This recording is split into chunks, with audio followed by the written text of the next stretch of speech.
ആര് മുന്നിൽ ആര് പിന്നിൽ. വിധി ദിനം മെയ് 4 തിങ്കളാഴ്ച രാവിലെ 5 മണി മുതൽ തത്സമയം 24. നമ്മളെയും നമ്മുടെ കുഞ്ഞിനെയും സഹായിക്കാൻ മനസ്സുള്ളവര് വീടിനകത്തുള്ളത് നല്ലതാ.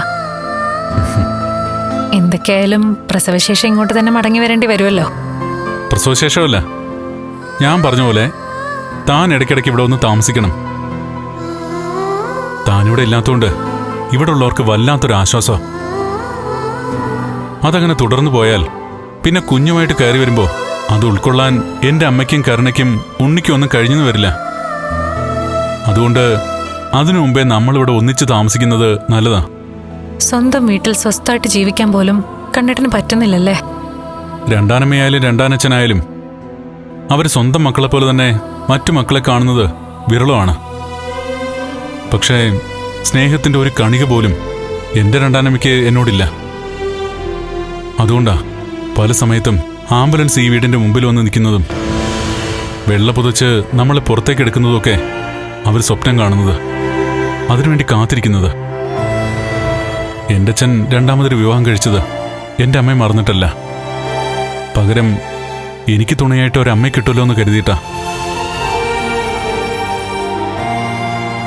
പക്ഷേ ആ അമ്മ കൊലയാളിയുടെ മനസ്സോടെയാ ഈ വീട്ടിലേക്ക് കയറി വരുന്നതെന്ന് അച്ഛൻ സ്വപ്നത്തിൽ പോലും ചിന്തിച്ചു കാണില്ല.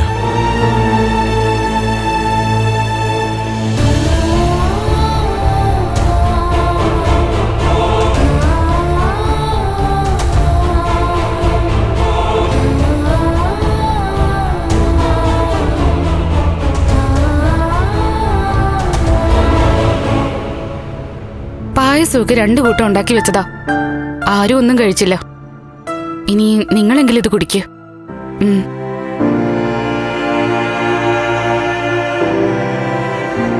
അവിടുത്തെ കാര്യങ്ങളൊന്നും അറിയാഞ്ഞിട്ട് ഒരു സമാധാനവുമില്ല.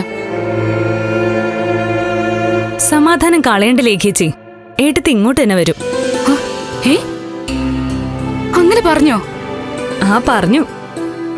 അല്ലെങ്കിലും ഏട്ടനും ഏട്ടത്തിക്കും അറിയാം അവിടെ നിൽക്കുന്നതിനേക്കാൾ സേഫ് ഇവിടെയാണെന്ന്. അവിടെ ഇപ്പോ എങ്ങനെയുണ്ട് മഞ്ജു? എങ്ങനെയുണ്ടെന്ന് പറയേണ്ട കാര്യമില്ലല്ലോ.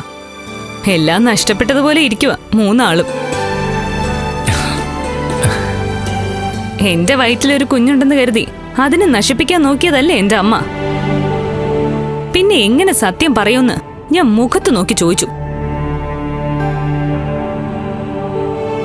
എന്തായാലും വിഷുവായിട്ട് 3 ആൾക്ക് നല്ല വിഷുസദ്യ തന്നെയാ കിട്ടിയത്. കണ്ണേട്ടൻ പറഞ്ഞോ മഹി ഇങ്ങോട്ട് വിടാന്ന്? ഏട്ടത്തിക്ക് സുഖപ്രസവം നടക്കണം, അതാ കണ്ണേട്ടന്റെ ആഗ്രഹം. അതിനു വേണ്ടിയിട്ട് എന്ത് ത്യാഗം സഹിക്കാനും കണ്ണേട്ടന് ഒരുക്കുവാ. അത് മാത്രമല്ല, ലേഖേച്ചിയുടെ അനന്തുവിന്റെ മനസ്സെന്താണെന്ന് അവർക്ക് മറ്റാരെക്കാളും നന്നായിട്ട് അറിയാം. അതുകൊണ്ട് കണ്ണേട്ടൻ തന്നെ ലക്ഷ്മി എടുത്ത് ഇവിടെ കൊണ്ടുവന്ന് വിടും. നീ മനസ്സിന് ആശ്വാസം കിട്ടുന്ന കാര്യം തന്നെയാ മഞ്ജു വന്നു പറഞ്ഞത്. ഞാൻ ദേ പായസം എടുക്കാം. അവൾക്ക് സന്തോഷായി. ഇനി മഹി ഇങ്ങോട്ട് വരുമെന്നായിരുന്നു അവളുടെ സംശയം. അക്കാര്യത്തിൽ ആർക്കും ഒരു സംശയവും വേണ്ട. ലേഖേച്ചി ആഗ്രഹിക്കുന്നത് പോലെ കുഞ്ഞ് ജനിച്ചു കഴിഞ്ഞാൽ ലേഖേച്ചിക്ക് കുഞ്ഞിന്റെ രണ്ടാനമ്മയാവാം. അതിനൊന്നും ഒരു തടസ്സവും ഇല്ല.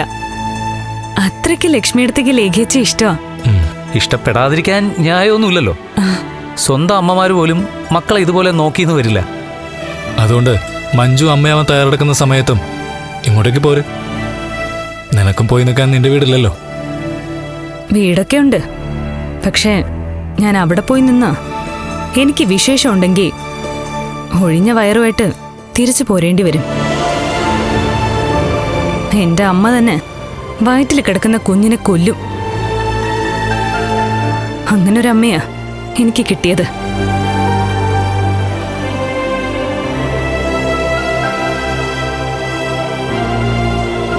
എന്തായാലും ആശ്വാസമായി സാഗറെ. നിങ്ങളിങ്ങോട്ട് വന്നില്ലായിരുന്നെങ്കിൽ പിന്നെ ലേഖയെ സമാധാനിപ്പിക്കാനായി ഞാൻ ഒരുപാട് പാടുപെടേണ്ടി വന്നേനെ. എന്ന് മാത്രമല്ല, ലക്ഷ്മിയുടെ കണ്ണൻ്റെ കാര്യം ആലോചിച്ചിട്ട് പിന്നെ എനിക്കും അവൾക്കും ഉറങ്ങാൻ പോലും കഴിയില്ലായിരുന്നു.